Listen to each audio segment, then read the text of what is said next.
everyone. BA third year paper first western political thinker. तो हम बात कर रहे थे अरस्तू के बारे में, हम जान रहे थे और ये हमारा अरस्तू का पार्ट 2 है। अरस्तू के पहले वीडियो में हमने जाना अरस्तू का जन्म, अरस्तू की रचनाएं और अरस्तू के बारे में कुछ सामान्य जानकारी और उसके नागरिकता संबंधी विचारों के बारे में जाना। आज हम लेके आए हैं, आज का हमारा जो टॉपिक है वो है राज्यों का वर्गीकरण। अरस्तू ने राज्यों व सरकारों का वर्गीकरण किया। अरस्तू राज्य और सरकार को एक ही मानते हैं।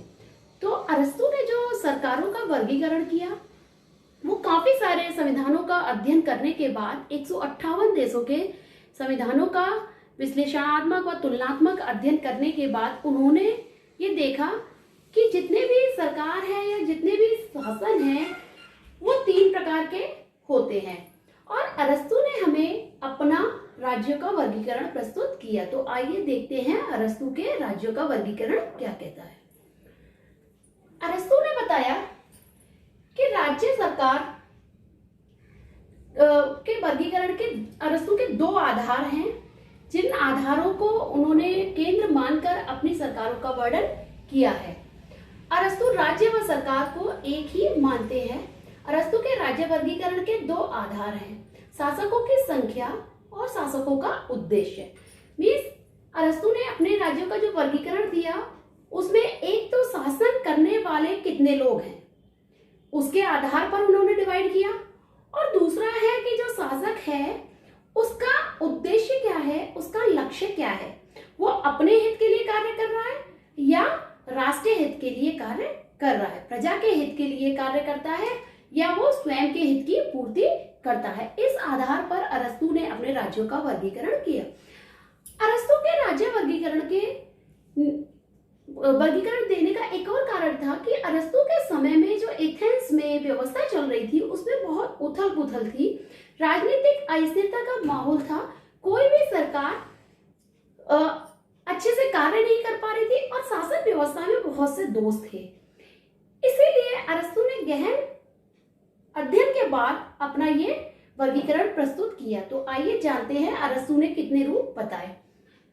अरस्तू कहते हैं कि शासकों की संख्या के आधार पर राज्य 3 प्रकार से होंगे, राजतंत्र, कुलीन तंत्र, बहुतंत्र। लेकिन राजतंत्र जब अपने अच्छे रूप में कार्य करेगा तो वो राजतंत्र है। जब उसका रूप विकृत हो जाएगा और उस राजतंत्र में दोष आ जाएंगे और राजा निरंकुश हो जाएगा तो वो निरंकुश तंत्र में बदल जाता है। तो विकृत रूप से यहाँ तात्पर्य क्या है कि जब शासन में दोष आ जाए, जब शासन व्यवस्था दोषपूर्ण हो जाए और शासन का जो लक्ष्य है वो भटक जाए, वो अपने लक्ष्य से शासन विचलित हो जाए और जनता का अहित करने लग जाए, अत्याचार करने लग जाए और अपने हितों की पूर्ति करने लग जाए। तो देखते हैं, जब शासकों की संख्या एक व्यक्ति होगा, जब शासन करने की जो सत्ता है, शक्ति का स्रोत एक व्यक्ति होगा, एक ही व्यक्ति के हाथ में पूरी भागदौड़ होगी, तो वो राजतंत्र कहलाता है।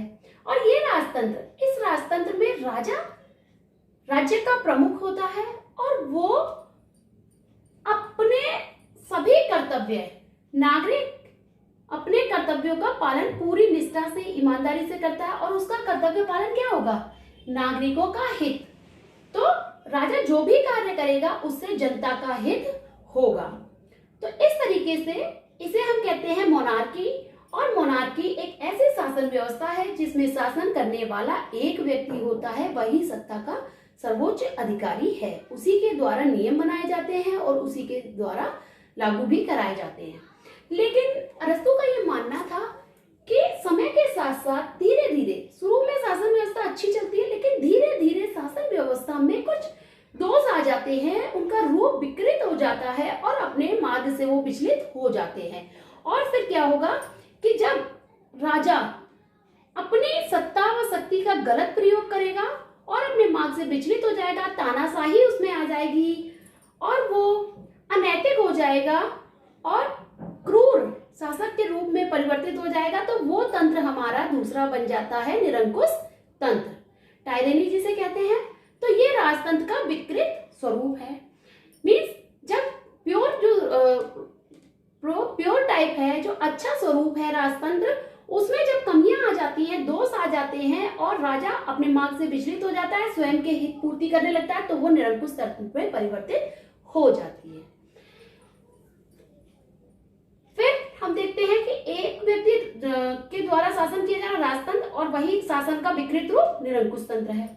लेकिन शासन व्यवस्था जब कुछ लोगों के हाथ में होगी, मतलब एक व्यक्ति में ना होकर कुछ लोगों के हाथ में आ जाएगी और वो कुछ लोग कुलीन तंत्र कहलाएगा। वो अच्छा स्वरूप क्या होगा? कुलीन तंत्र, जिसमें कि राज्य का जो कुलीन वर्ग है, जो धनिक वर्ग होता है, उसके और उसमें भी वयस्क लोग, उसमें भी वृद्ध लोग, जो हमारे देश के अनुभवी लोग होंगे, वो शासन व्यवस्था संभालेंगे।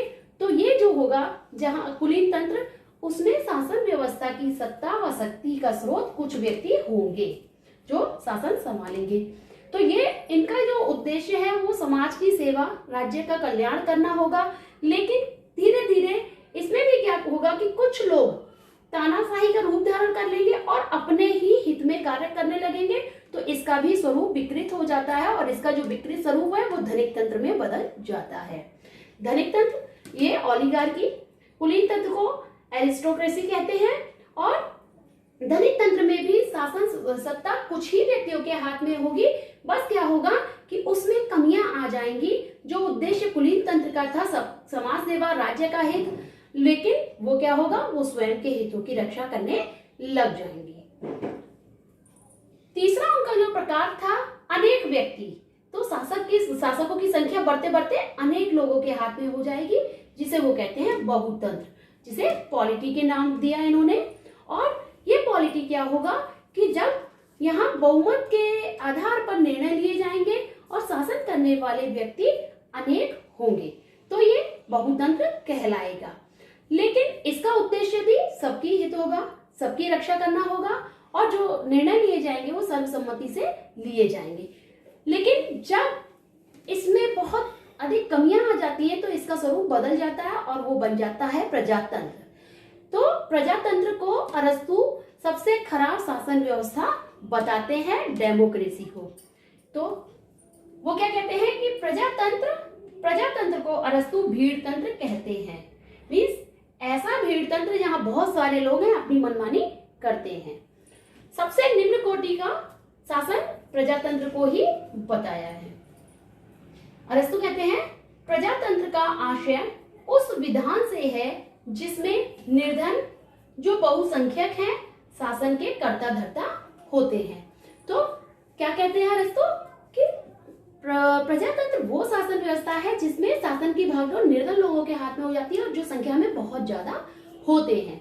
इसीलिए इन्होंने इस जो शासन व्यवस्था है प्रजातंत्र, उसको सबसे निम्न कोटि का बताया है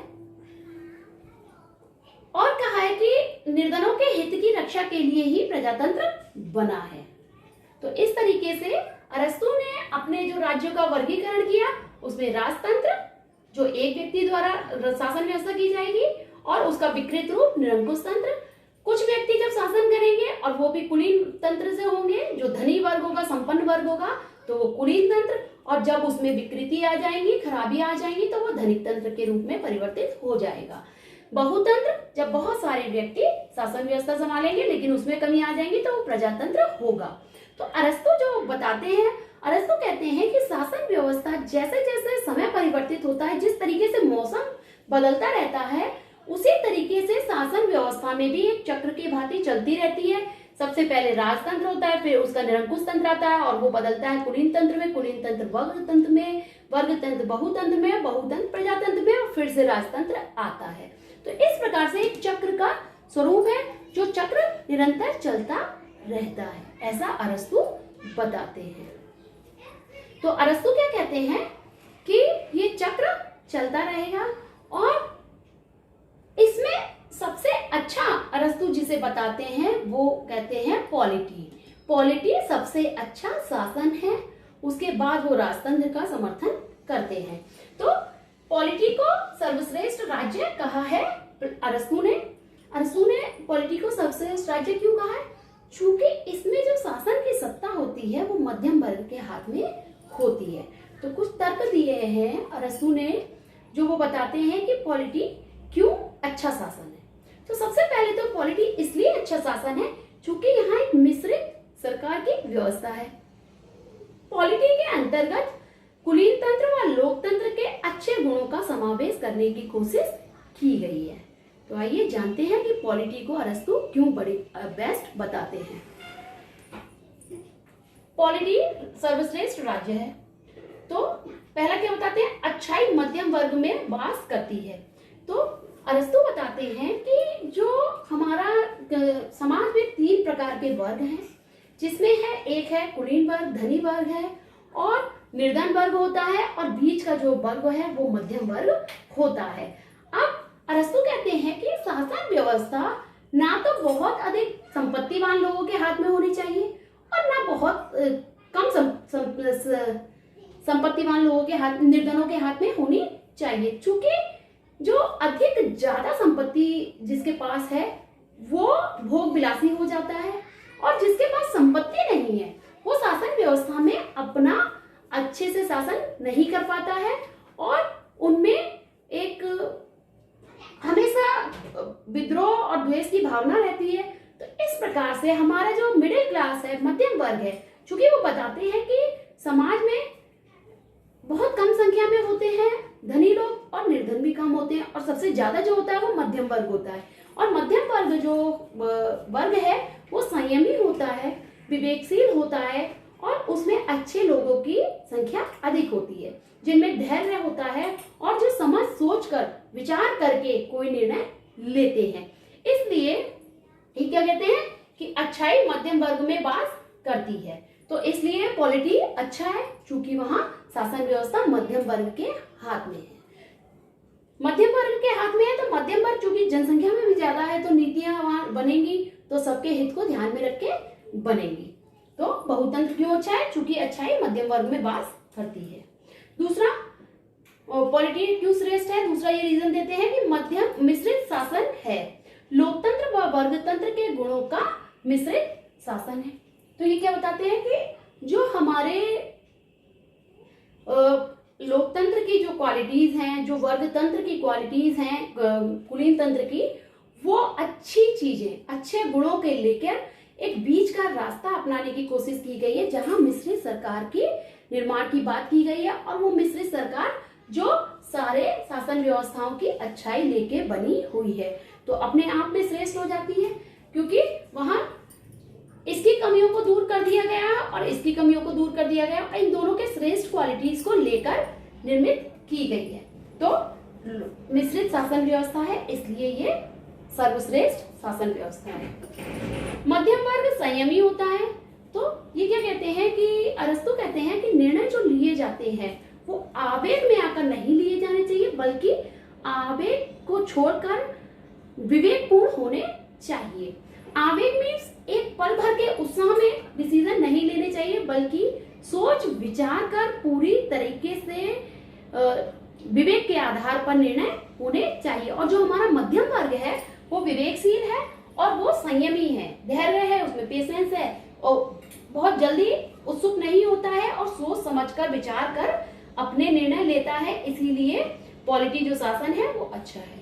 इसीलिए अरस्तु जो बात करते हैं गोल्डन मीन का इनने सहारा लिया, मध्यम मार्ग को चुनते हैं। चौथा क्या रीजन देते हैं कि गुटबंदी की संभावना कम रहती है।